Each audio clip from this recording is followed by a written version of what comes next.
Excusez-moi.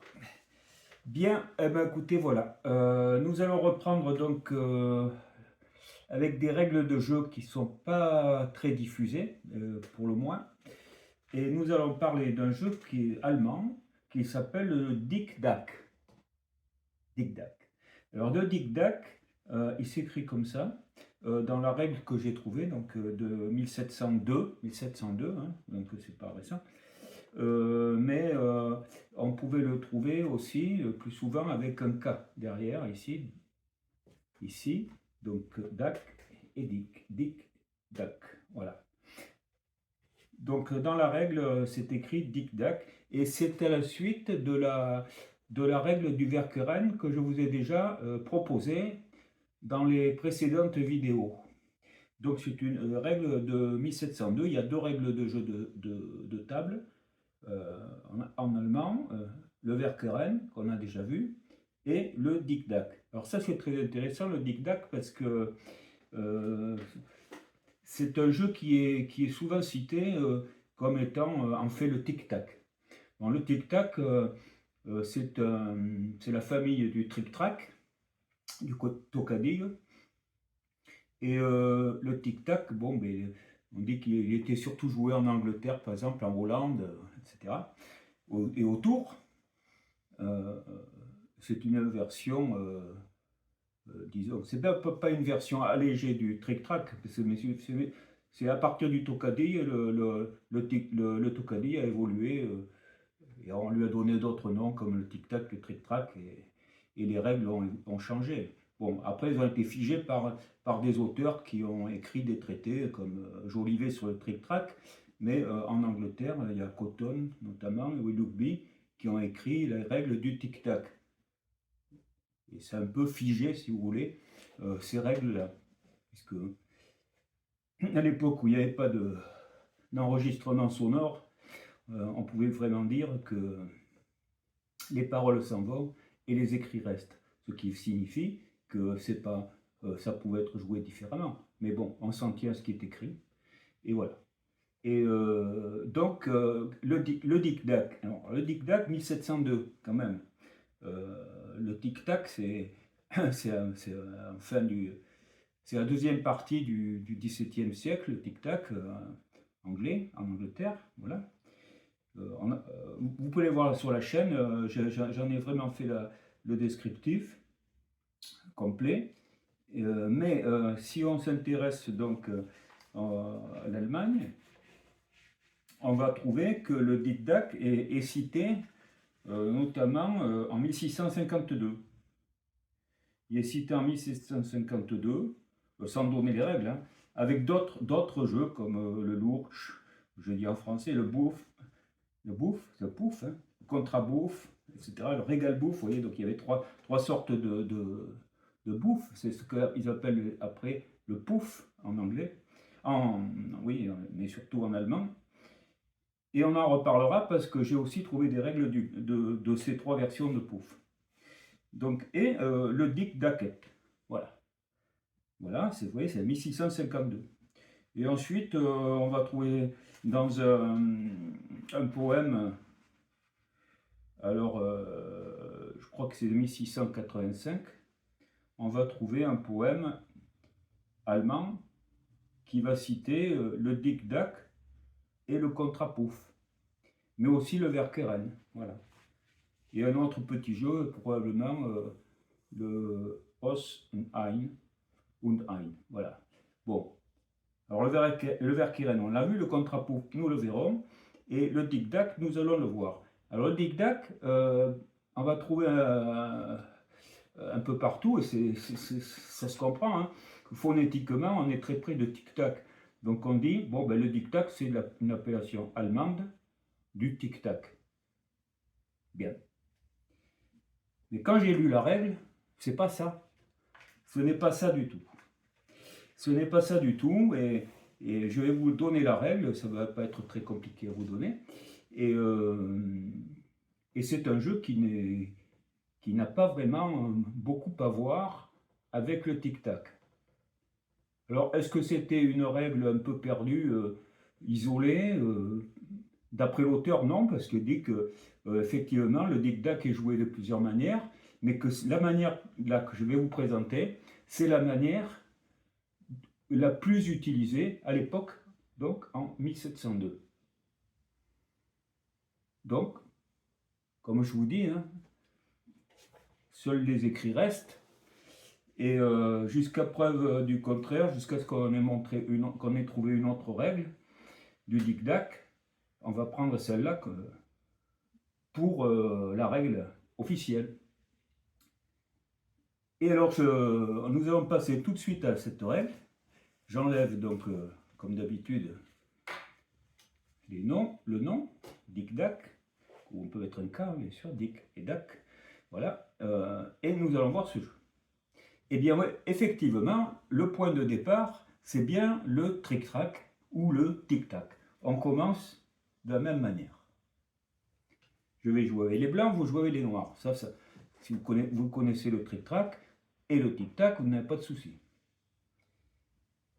Bien. Et comment y joue-t-on? Ben, on joue avec 2 dés. Et déjà, première différence avec le tric-trac ou le tic-tac, c'est que quand vous faites un doublé, vous les jouez 2 fois. Là, je fais un doublé de 5, donc il y a 2 5 virtuels, ça fait 4. Je joue 4 fois le 5. Vous voyez, ça, ce n'est pas dans le tic-tac ni le tric-trac. 2 5 se joue 2 fois, c'est tout. Et alors que dans le tic-tac, on le joue 2 fois, double. Ça, c'est une première chose différente. Ensuite, le déplacement des dames, il est comme au tric-trac, comme au tic-tac, on va parler surtout du tic-tac. C'est-à-dire que moi j'ai les dames blanches, je circule dans ce fer à cheval, et quand j'arrive au 4e cadran, si je mets toutes mes dames à l'intérieur, je sors. Alors on sait qu'au tic-tac, c'est quelque chose qui n'arrive quasiment jamais, parce que le jeu est terminé souvent avant. Alors, nous allons voir si c'est vrai aussi au tic-tac. Et donc les noirs, hein, premier cadran, 2e, 3e et 4e. Il n'y a aucune restriction au passage aller et au retour. Ce n'est pas le tric-trac. Et au tic-tac, c'est pareil, il n'y a pas de restriction. Donc là, on est comme le tic-tac. Bien, on avance. Donc les dames vont avancer au gré des dés et puis de ce que vous en ferez. Ça, c'est une chose. Mais qu'est-ce que c'est que ce jeu? Eh bien, pour gagner une partie simple, eh bien, c'est le premier qui va sortir ses dames. C'est classique, ça aussi. C'est le premier qui sort ses dames. Alors, pour les sortir, donc, comme je l'ai dit, les noirs vous devez vous arriver dans ce cadran et sortir. On sortira à la méthode classique, rapide, comme au backgammon. Voilà. Et les blancs font pareil de l'autre côté. Donc, en fait, qu'est-ce qu'on voit? C'est un jeu, si on s'en tient à ça, c'est un jeu comme on va dire le backgammon, puisque c'est le plus connu de ces types de jeux. Sauf que bon, le backgammon, je ne l'appelle pas toute table, parce que le toute table, quand on dit toute table, on voit tout de suite que les dames vont être au départ réparties un peu partout. C'est comme le backgammon. Mais quand on dit backgammon, le mot de backgammon ne va pas nous faire percevoir cette disposition. Alors je vais dire backgammon. Parce qu'aussi, c'est le jeu en arrière. Bon, eh bien, nous allons voir que ça existe aussi au tic-tac. Donc, on va faire comme ceci. Donc, on va dire qu'on part avec les blancs. Moi, je pars avec les blancs, je fais le tour, et les noirs font le tour et sortent. On revient à ça. Les doublés se jouent 2 fois, et voilà. Je sors le premier, j'ai gagné 1 point. Donc, vous voyez, ça n'a rien à voir avec le tic-tac. Ça n'a rien à voir. Et pourquoi? Parce qu'au tic-tac, je vous rappelle brièvement que si vous battez une dame isolée, une dame adverse isolée, vous tombez dessus, vous avez gagné la partie. Vous avez gagné la partie. je ne vais pas plus loin. Et puis aussi, vous avez quelques figures. Hein. Si vous remplissez tout, vous mettez toutes vos dames ici, sans en faire dépasser aucune ici, eh bien, vous avez gagné la partie double. Si vous remplissez ici, vous avez gagné la partie double, etc.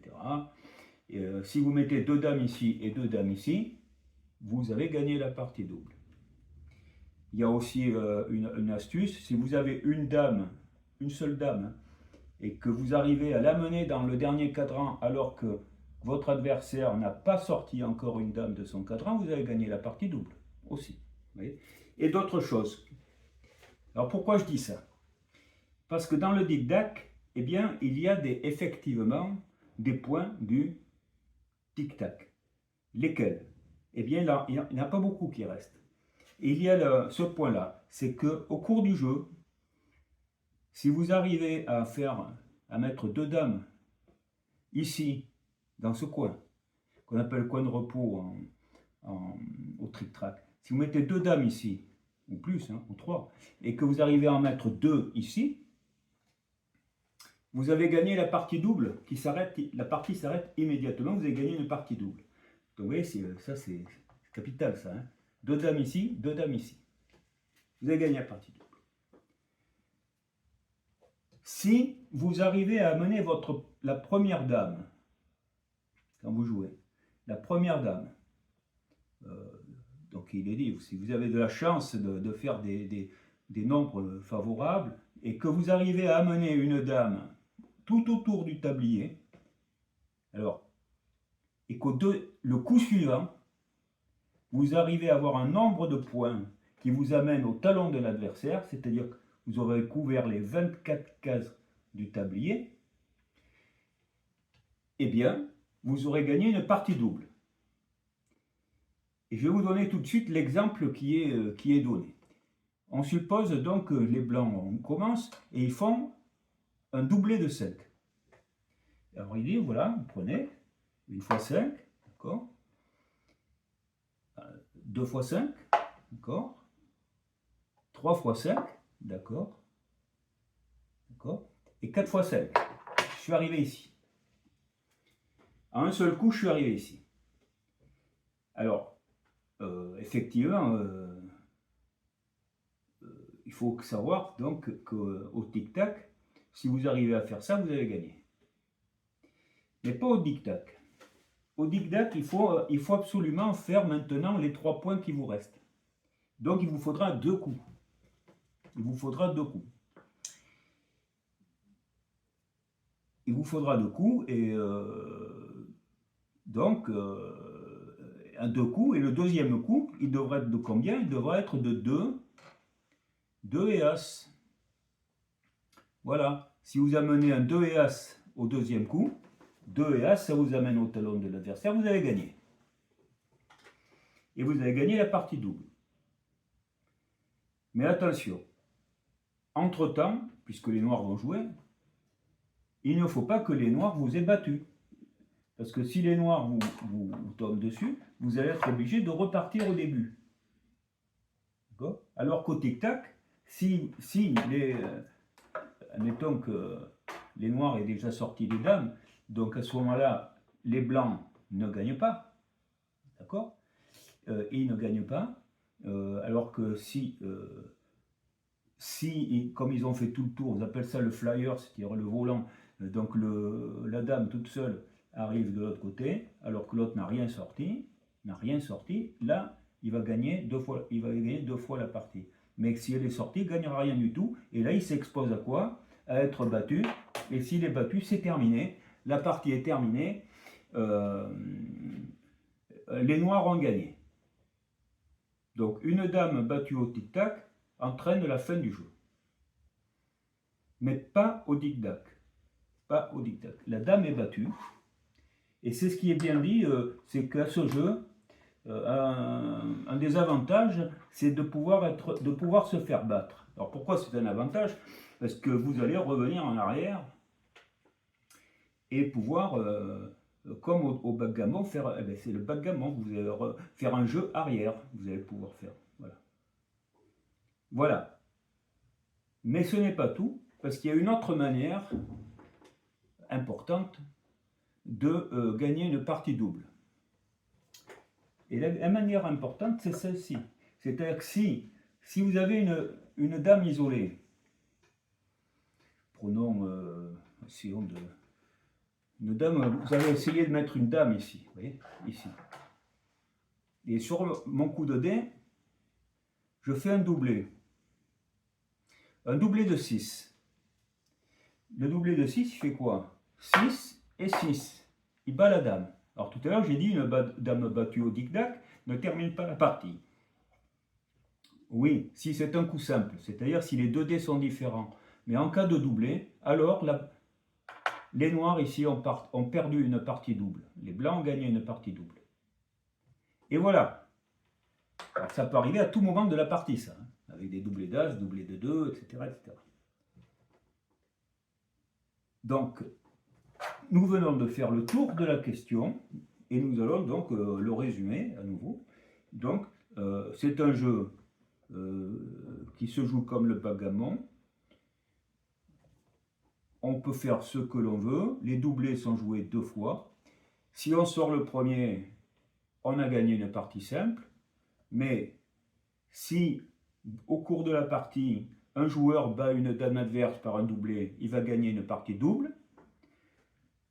Premièrement. Deuxièmement, s'il arrive à mettre 2 dames ici, donc à faire ce qu'on appelle faire une case ici et ici, vous voyez, donc ça peut se faire en plusieurs coups, eh bien, ils vont ici gagner une partie double pour avoir occupé les 2 coins avec 2 dames, et minimum, et ensuite, le cas le plus rare, on va dire, c'est une dame qui va pouvoir faire tout le tour, peu importe si les noirs ont sorti, et qu'au deuxième coup, et quand je dis ça, c'est parce que tout à l'heure on avait fait qu'une, mais on pourrait faire peut-être un nombre plus petit, mais qui nous permettra d'amener la dame ici. Vous pourrez regarder les nombres qui permettent de faire ça. Peu importe que le talon soit occupé, le tout c'est que l'on puisse faire un tour. Sachant que de toute manière, on n'a pas le droit de passer sur une dame, on ne peut pas se reposer, c'est comme tous les jeux de table, on ne peut pas se reposer sur une table, sur une flèche occupée par l'adversaire par 2 dames. C'est pas possible. D'accord? Donc tout n'est pas permis quand même. Voilà. Et puis voilà. Et donc vous voyez que ce n'est pas du tout le tic-tac.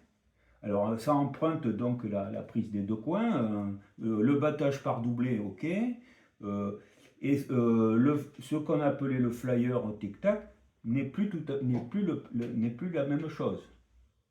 Donc on voit qu'il y a peut-être des emprunts, mais qui a emprunté à l'autre, je n'en sais rien.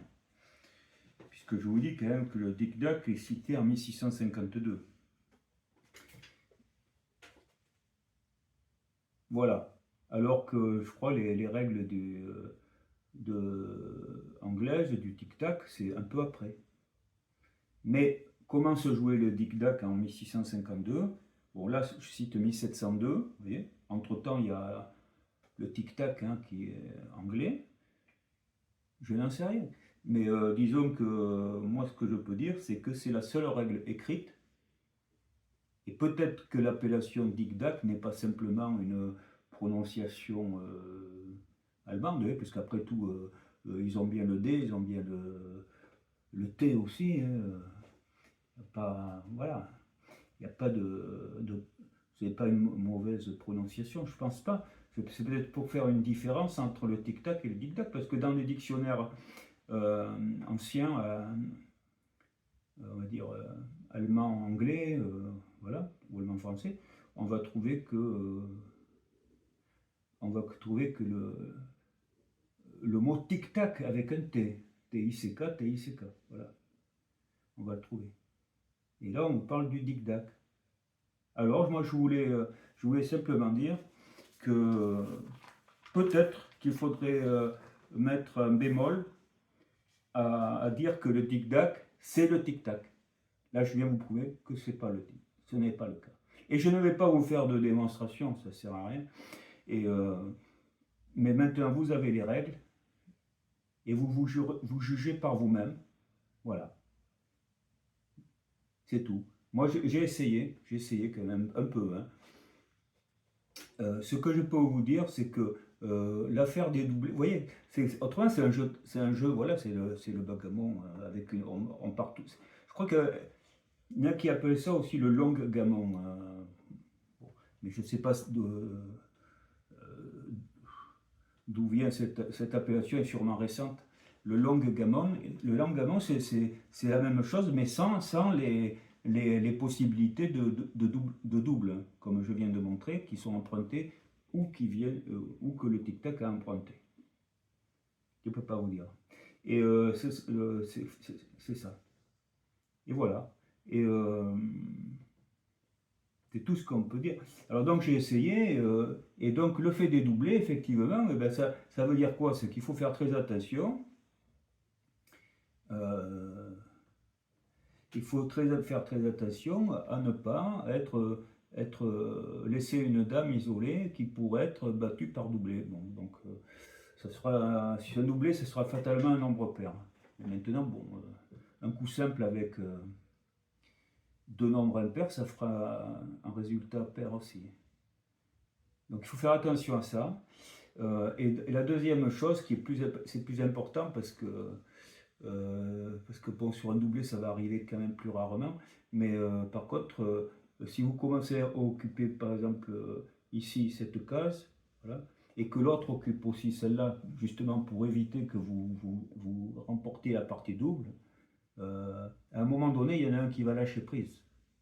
Celui qui va lâcher prise, eh bien, il risque de se voir perdre la partie double parce que l'autre va prendre le deuxième talon que vous venez de laisser, le deuxième coin que vous venez de laisser, celui-là ou celui-là, hein, parce qu'on peut jouer des deux côtés. Donc en fait, ça j'ai trouvé que c'était quelque chose de très très important dans ce jeu, le plus important. Pour le reste, le tour, c'est de la chance pure, hein. Les doublés, non, on peut jouer avec les statistiques. Voilà, écoutez, comme d'habitude, je vous laisse voir si vous trouvez ça intéressant. Mais quand vous lirez que le Dig-Dac est dans la liste des noms associés au Trick-Track, Trick-Track, Tic-Tac, Dig-Dac, ce serait une autre appellation typiquement allemande, je mettrai un bémol. Alors, et puis c'est tout. Et puis je vous dis à très bientôt et nous parlerons du pouf et du contre-pouf. Allez, à très bientôt. Au revoir.